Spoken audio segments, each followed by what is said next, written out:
on to a developing story tonight. We are hearing more about a suspect accused of committing a sexual act near a splash pad while children were nearby playing. 5 News reporter Claire Everbach has the details on his arrest. Claire.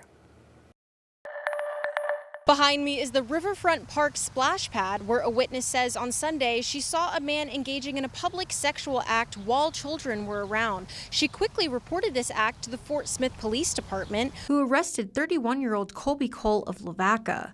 The police department says they learned about the incident from a local Facebook community post by the witness. According to the incident report, a police officer saw the post and reached out to the witness, who told him she saw Cole while she was walking her dogs along the Arkansas River.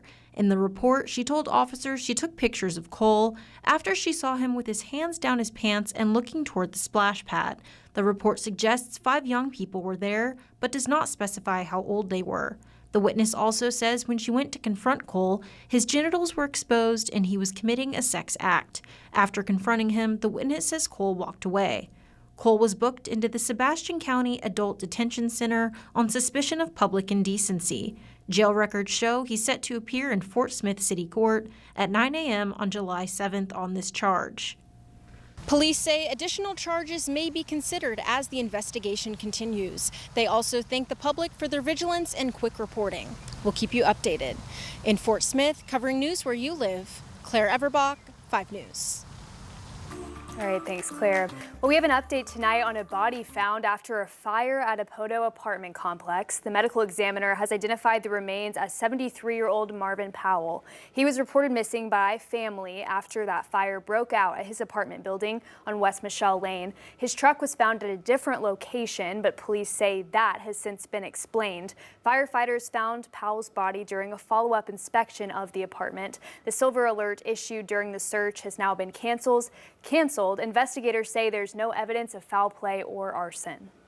And looking ahead, a case that sparked national attention is reaching Fort Smith. Gabby Petito's mother, Nicole Schmidt, is set to speak at the U.S. Marshals Museum in Fort Smith later this month for the True Crime Tonight speaker series. She'll talk about her daughter's 2021 disappearance and murder during a cross-country trip with her boyfriend. The event is set for Friday, July 25th at 6 p.m. Now at 6, a closer look at trail accessibility in Fayetteville. The city says most residents have access to a trail in just minutes on foot.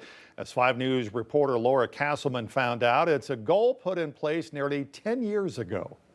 The city of Fayetteville is making big steps to ensure that traveling without a car is easier and safer for everyone.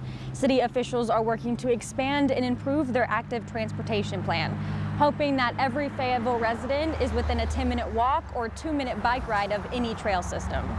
Fayetteville has 55 miles of shared use paved trails, and officials say the goal is more than just adding distance. They want true connectivity, especially for residents with disabilities who depend on constant access. As Fayetteville grows, so do the transportation demands. City of Fayetteville's mobility coordinator Dane Eifling says that they won't be able to meet the rising demand in driving, so allowing a safe area for residents to walk or bike will be crucial. Making sure that everyone's included means that everyone can benefit equally across the community. So that's our goal, is to make the trails for everyone and not just for the handful of people that might live in one part of town or the other, but that everyone has access to it because it's in their neighborhood.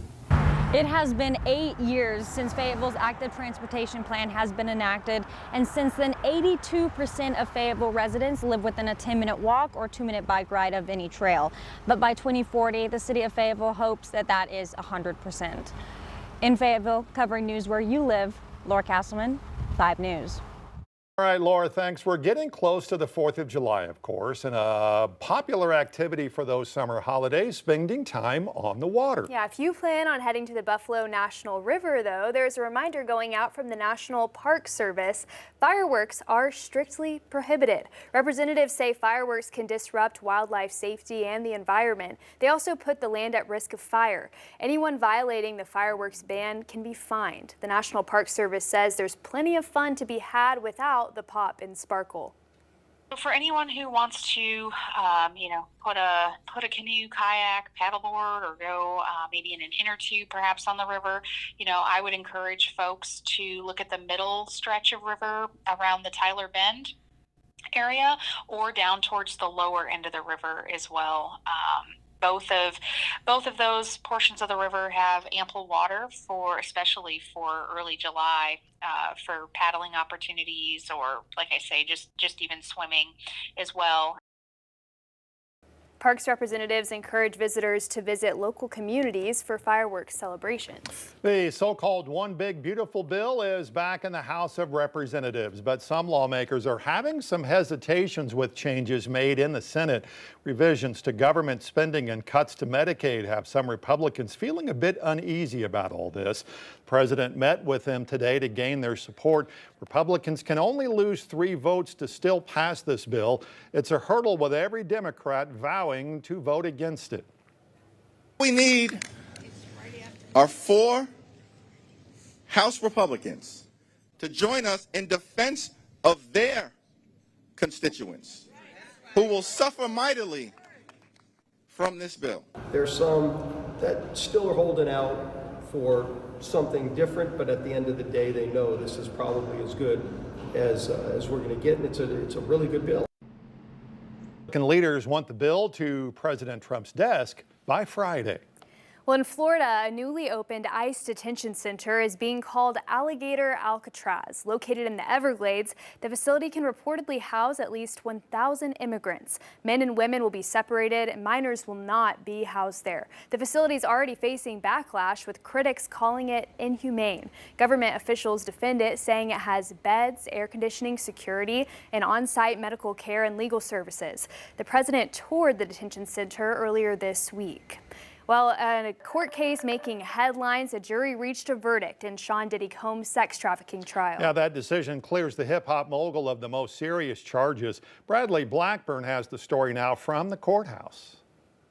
Family members were greeted with cheers outside the courthouse minutes after Sean Diddy Combs heard the jury's verdict.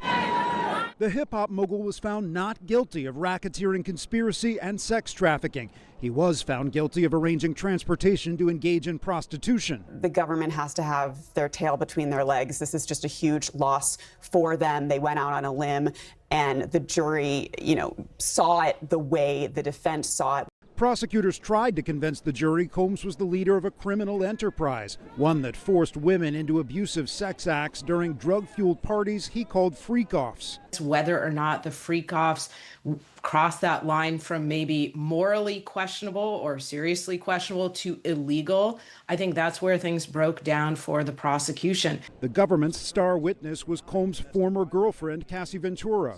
She was pleased that he's been found guilty and held responsible of 2 federal crimes, something that he's never been held responsible in his entire life. The verdict is seen as a big win for the defense. Combs' attorneys had argued the freak-offs were consensual and accused the prosecution of putting Combs on trial for his lifestyle.